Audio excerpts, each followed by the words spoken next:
Bom dia, sexto ano, tudo bem? Então, nós vamos dar sequência ao nosso conteúdo, tá? Lembrando que vocês podem acompanhar pela apostila, então nós estamos nas páginas 287 a 291. Então, peguem lá a apostila para vocês acompanharem, ok? Então, assim, para a gente retomar um pouquinho o que a gente viu na semana passada, nós falamos sobre as substâncias puras, tá? E os tipos de substâncias. Então, nós falamos sobre as substâncias puras simples e as substâncias puras compostas. Então, lembrando que as substâncias puras simples, elas são formadas por um único tipo de elemento. Como que a gente identifica isso? Pela letra maiúscula, tá? Então, se tem uma letra maiúscula só, significa que tem um elemento apenas, então eu identifico como uma substância pura simples. Se eu tenho dois ou mais elementos, tá? Então eu tenho uma substância pura composta, ok? Então não esqueçam disso. Substância pura simples, apenas um elemento. Substância pura composta, dois elementos ou mais, ok? Então, eu vou colocar novamente para vocês a tabelinha para a gente identificar, tá? Então, nós temos aqui o cloro, né? Cl2, substância simples. Tem uma letra maiúscula apenas. O gás carbônico, tá? Duas letras, dois elementos, composta. O ácido nítrico, três letras maiúsculas, três elementos, substância composta, tá? O enxofre, apenas um elemento só, substância pura simples, tá? E assim vai, como a gente trabalhou na aula passada. Então, não esqueçam, substância pura simples, apenas um elemento. Substância pura composta, dois ou mais, ok? Então, hoje nós vamos falar da união entre essas substâncias. Então, na natureza, é difícil a gente encontrar, as substâncias elas são mais raras. A gente encontra, na maior parte das composições, a gente encontra misturas. O que são misturas, então? São associações entre duas ou mais substâncias puras, tá? E o que a gente precisa aprender e identificar nessas misturas? Quantas fases tem, tá? Que as misturas podem ter uma, duas ou mais fases. O que é a fase? É aquele pedacinho, aquela divisão da mistura que eu consigo enxergar quando eu olho para essa mistura. Por exemplo, eu coloquei aqui para vocês quando a gente coloca óleo e água, tá? Então, se vocês já fizeram essa mistura em casa, vocês vão perceber que o óleo fica em cima e a água fica embaixo. Então, eu estou vendo uma parte e mais uma parte aqui embaixo. Então, eu tenho duas partes nessa mistura. Se eu tenho duas partes, eu digo que eu tenho duas fases, tá? Então, isso é bem importante vocês aprenderem a diferenciar para diferenciar os tipos de mistura que depois nós vamos ver, tá bom? Então, eu coloquei aqui do lado também um copo de refrigerante para vocês observarem, um refrigerante qualquer. Então, quantas fases será que a gente tem num refrigerante? Então, vocês viram que eu tenho a parte líquida, tenho o gelo, e se vocês olharem com bastante atenção, a gente consegue ver algumas bolhazinhas, aquelas bolhazinhas de gás que tem no refrigerante. Então, olha só, eu estou vendo o gelo, uma parte. Eu estou vendo a parte líquida do refrigerante, duas partes.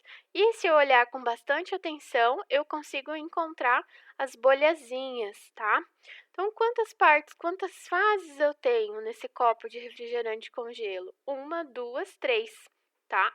Então, são três fases que eu tenho aqui nesse copo de refrigerante com gelo, ok? Então, é importante a gente saber diferenciar para poder classificar as misturas, porque nós temos dois tipos de misturas. Nós temos as misturas homogêneas, que nós vamos ver agora, e nós temos as misturas heterogêneas. O que são as misturas homogêneas? São aquelas misturas, pessoal, que a gente não consegue identificar mais de uma parte, tá? Só um pouquinho. Então, olha só, aqui eu coloquei para vocês, como exemplo, água, tá? E um pouquinho de açúcar dissolvido. Se vocês fizerem isso, tá?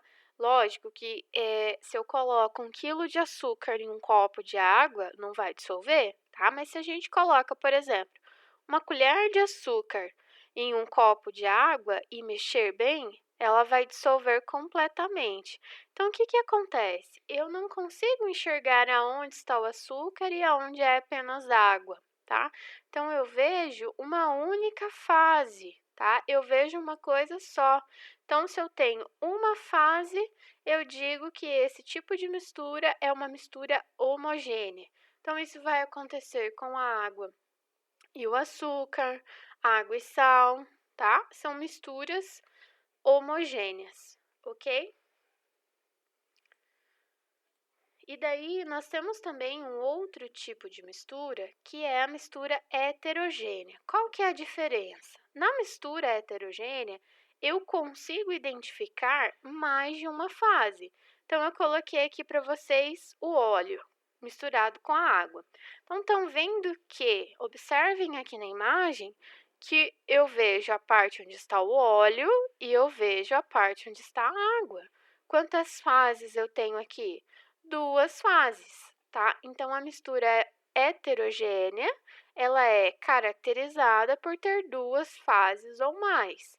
Então, eu contei, tá? Olhei nessa mistura, eu vejo que ela tem 1, 2 fases. Então, que tipo de mistura que é? Heterogênea, ok? Então, lembrando que a gente deu alguns exemplos de misturas no estado líquido, mas as misturas elas podem acontecer nos 3 estados da matéria, tá? Então, elas podem acontecer no estado líquido, no estado sólido e também no estado gasoso, ok? Então, aqui do lado, eu coloquei para vocês um exemplo de mistura no estado sólido, que é uma pedra de granito, tá? O que que é o granito? É aquela estrutura que pode ser usada para fazer tampo de mesa, balcão de pia, tá? Por que que ela é uma mistura? Porque dentro do granito existem diversos minerais diferentes. Tanto que, se vocês observarem, vocês vão ver que as cores dentro do granito aqui são diferentes, tá? Tem um pedaço mais escuro, um pedaço mais claro, um pedaço médio, tá? Então, ele é formado por diferentes minerais, ok?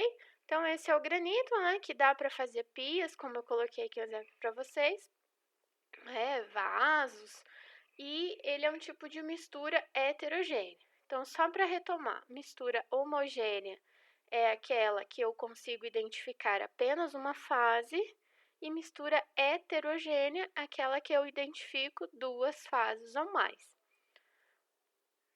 Daí eu tenho uma perguntinha para vocês. E a água? Será que a água é uma mistura ou é uma substância? Eu coloquei para vocês pensarem um pouquinho. Um rótulo aqui, um rótulo de água mineral, os componentes que tem nessa água mineral, e coloquei também alguns dos componentes que vão no tratamento de água. Então, se a gente pega uma água da torneira, tá? Ela tem alguns desses componentes aqui que eu coloquei para vocês: o cloro, o flúor, tá? O sulfato de alumínio. São todos componentes que fazem parte do processo de tratamento, que são importantes no processo de tratamento da água. Na próxima aula, a gente vai ver como ocorre esse tratamento, tá? Então, é o seguinte, se eu tenho todas essas substâncias na água, tá? Ou se eu vou lá e pego uma garrafinha de água mineral, eu sei que eu terei todos esses minerais juntos com a minha água. Será que a água, esse tipo de água que a gente está falando, é uma mistura ou uma substância? No caso desses 2 exemplos que eu citei, a água é uma mistura. Por quê? Na água mineral, eu tenho todas essas substâncias que estão listadas aqui para vocês no rótulo, e na água que é tratada, que vem para nossas casas através da tubulação, que chega nas torneiras, a gente tem esses componentes aqui, tá? Então, ela não é uma substância pura, ela é uma mistura. Mas então significa que não existe água pura? Existe, tá? Existe sim.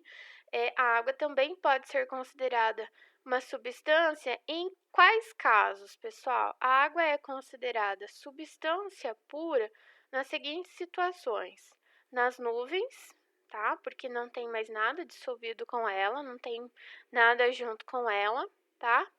E ela pode ser produzida em laboratório por um processo chamado de destilação e é chamada água destilada. Então, o que que acontece? Para lavar os equipamentos no laboratório, para realizar algumas reações químicas ou para ser utilizado em alguns equipamentos, eu não posso ter nessa água nenhuma substância dissolvida. Então, o que é utilizado é a água destilada, tá? Daí vocês vão pensar assim: ah, mas e a água da chuva? Será que a água da chuva é pura? A gente não pode afirmar com certeza. Por quê? Nesse caminho, quando a água da chuva encontra, saindo das nuvens, quando ela encontra a atmosfera, ela pode encontrar ali diversos poluentes. Ela pode encontrar a poeira do solo que está no ar, né, que o vento levou. Então, ela não é considerada pura, tá? Mesmo a água da chuva, porque ela encontra todas essas partículas que estão presentes na atmosfera. Ela é pura, né? É uma substância pura quando ela está nas nuvens, que daí não tem nada dissolvido nela, ok? Então a água pode ser tanto uma mistura quanto uma substância. Qual que é mais comum da gente encontrar? A água formando mistura, tá? A água que a gente normalmente utiliza no nosso dia a dia é uma mistura e não uma substância. Ok, pessoal? Então é isso a nossa aula de hoje. Espero que vocês tenham aproveitado, tá? Então sigam o resumo, sigam o nosso cronograma e façam as atividades solicitadas. Tchau, tchau!